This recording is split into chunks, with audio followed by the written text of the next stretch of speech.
ও এই জন্যই মরে আবার এইগুলা।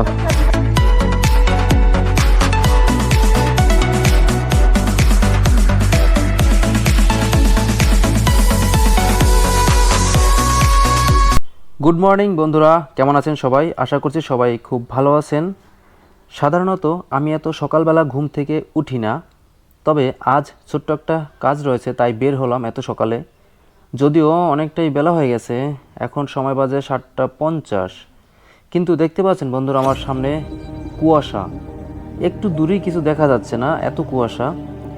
যদিও ক্যামেরায় খুব একটা বোঝা যায়নি, আমি যতটুকু দেখতে পাচ্ছি আপনি ততটাও দেখতে পাচ্ছেন না। যখন কনকনে শীত ছিল, এই 2-1 মাস আগের কথা, তখনও এতটা কুয়াশা দেখিনি আমি। হয়তোবা অন্যান্য জেলাতে কুয়াশা পড়েছিল, কিন্তু আমাদের এই দক্ষিণ অঞ্চলে আমি এতটা কুয়াশা শীতের মধ্যে দেখিনি কখনো। তবে এখন কুয়াশা পড়লেও শীত কিন্তু পড়ছে না, আগের মতো সেই শীত এখন আর নেই। দেখুন, আমি শুধুমাত্র একটি শার্ট পরে আছি, তাও আবার এত সকালবেলা বের হয়েছি, তবু আমার কোনো শীত লাগছে না।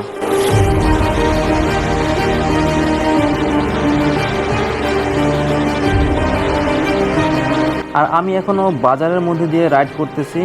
সাধারণত লোকজন যেখানে বেশি থাকে, মানে যানবাহন যেখানে বেশি চলাচল করে, সেখানে কুয়াশা একটু কমই বোঝা যায়, ফাঁকা রাস্তায় আরও বেশি বোঝা যাবে। তারপরেও বন্ধুরা দেখুন, একটু দূরেই কিছু দেখা যাচ্ছে না। আর আমার কাজ হচ্ছে চান্দখালিতে। বরগুনা সদর থেকে চান্দখালি আনুমানিক 15 কিলোমিটারের মতো হবে প্রায়। আর সদরের এই যানজট পার হয়ে ফাঁকা রাস্তায় গেলে আরও বেশি কুয়াশা দেখা যাবে আমার মনে হয়। বন্ধুরা, এমন ঘন কুয়াশার মধ্যে বাইক রাইড করার সময় অবশ্যই বাইকের হেডলাইট অন রাখবেন।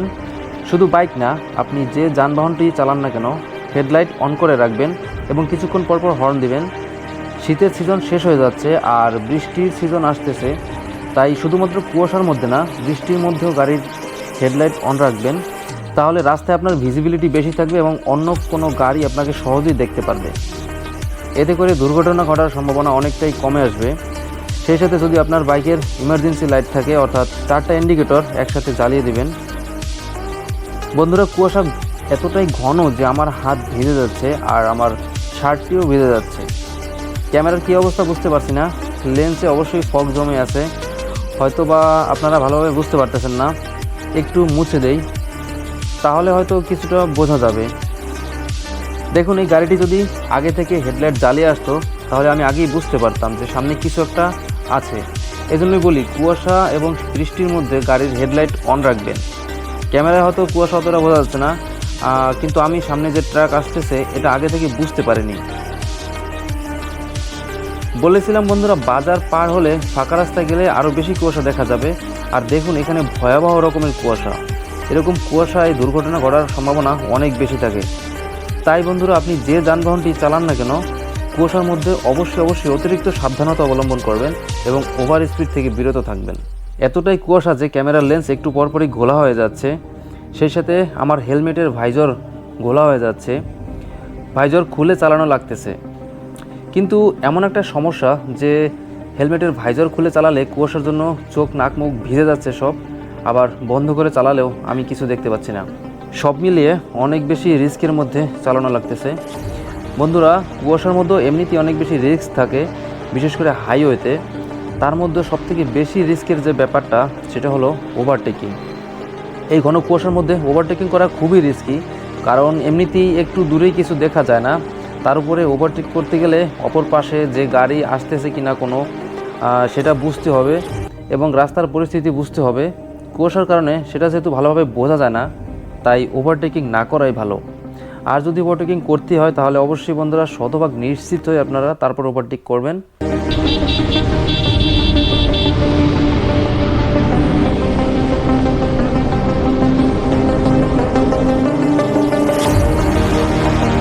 দেখলেন বন্ধুরা, মাত্রই একটুর জন্য দুর্ঘটনা হলো না।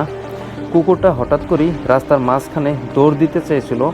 যদি কুকুরটা মাঝখানে চলেই আসতো, তাহলে আমি হয়তো কন্ট্রোল করতে পারতাম না। এই কুকুরগুলোর জন্য অনেক সময় মারাত্মক দুর্ঘটনা হয়ে থাকে। কেন যে কুকুরগুলো এরকম করে আমি বুঝি না, হঠাৎ করেই উল্টা পথে দৌড় দিবে, মানে রাস্তায় বের হলে এই কুকুরের গতিবিধি বোঝা বড় মুশকিল। কুকুরের জন্য অনেক সময় বাইকার ভাইয়েরা অনেক দুর্ঘটনার শিকার হয়। এমন পরিস্থিতিতে পড়তে হয় যে তখন আর কিছুই করার থাকে না। আর বন্ধুরা, এরকম কুয়াশার মধ্যে একটু সাবধানে ব্রেক করবেন, কারণ ঘন কুয়াশার জন্য বাইকের ডিস্ক ব্রেক অনেক সময় ভিজে যায়, যার ফলে ব্রেকিং বাইট অনেকটাই কমে যায়। তাই আপনি ভাবছেন যতটা দূরত্বে বাইক থামাতে পারবেন, আপনি হয়তো ঠিক সময় মতো বাইক থামাতে পারবেন না, তখন একটি দুর্ঘটনা ঘটে যেতে পারে। তাই ঘন কুয়াশা এবং বৃষ্টির মধ্যে বাইকের গতি কমিয়ে রাখবেন সবসময়, কারণ যেহেতু ব্রেকিং ডিস্টেন্সটা বেড়ে যাবে, অর্থাৎ আপনি আগে অন্যান্য সময় যে দূরত্বের মধ্যে বাইক থামাতে পারবেন, তখন সেই বাইক থামানোর জন্য আরও বেশি দূরত্বের প্রয়োজন হবে। তাই এটা মাথায় রেখে বাইক রাইড করবেন, যেন আপনি গতি কমিয়ে রাখলে আপনি ঠিক সময় মতো গিয়ে বাইকটাকে থামাতে পারেন।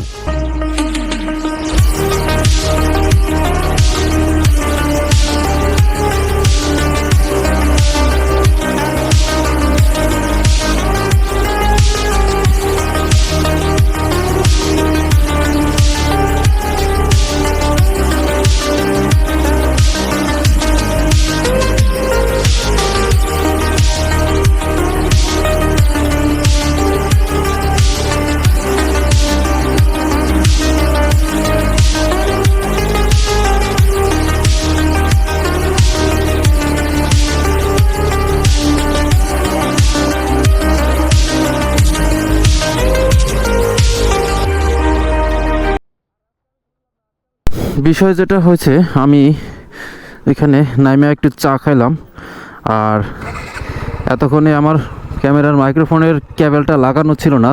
বরাবরই আমি যে ভুলটা করি সব সময়, আর এই জন্য আমি প্রথমে এতটুকু ভয়েস ওভার দিয়েছি, হয়তো আপনারা শুনলেন এতক্ষণে। কুয়াশা অনেকটাই কমে গেছে এখন, আর আমার যেখানে কাজ ছিল মূলত তার থেকেও আমার একটু এখন বেশি দূরে যাওয়া লাগতেছে। যাই হোক, তো এতক্ষণে ক্যামেরার যে অবস্থা দেখলাম আমি, যতটা হচ্ছে মানে ভিজে গিয়েছিল, কুয়াশা জমা হয়েছিল, তাতে আপনাদের ফুটেজটুকু কিছুই আপনারা হয়তো ভালোভাবে বুঝতে পারেন নাই, বাট তারপর আমি চেষ্টা করছি যতটুকু ভালো হয়েছে ততটুকু রাখার। তবে এখনও অনেকটাই কুয়াশা আছে, ফাঁকা জায়গা দিয়ে এখনও সেই কুয়াশা আগের মতোই দেখা যাচ্ছে।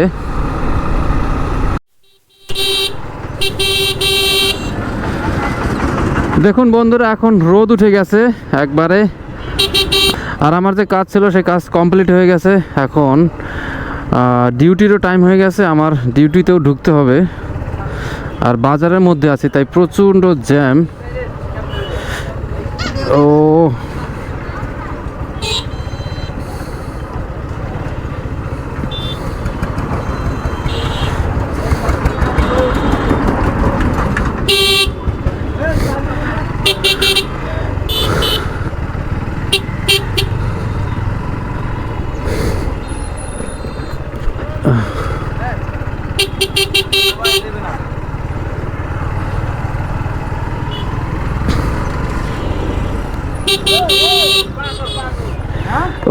এই জন্যই মরে আবার এইগুলা। দেখলেন বন্ধুরা মাত্র যে কিভাবে বাইকটা সামনে দিয়ে টান দিয়ে চলে গেল। আর এই হচ্ছে সাফরি রাইডারের একটা বৈশিষ্ট্য, এরা আসলে নিজেরা তো মরে এবং অন্যদেরকেও সমস্যায় ফেলায়। তো এই ভাই যদি ঠিকমতো সময় মতো যদি ব্রেক করতে না পারতো, তাহলে হয়তো বা এখানে একটা সংঘর্ষ লেগে যেত। যাই হোক, কিছুই হয় নাই। তো এই হলো বন্ধুরা আজকের ভিডিও। আজকে এখান থেকেই বিদায় নিচ্ছি। ভালো থাকবেন সবাই, সুস্থ থাকবেন। আবার অন্য কোনো ভিডিওতে দেখা হচ্ছে। সেই পর্যন্ত টাটা, বাই বাই।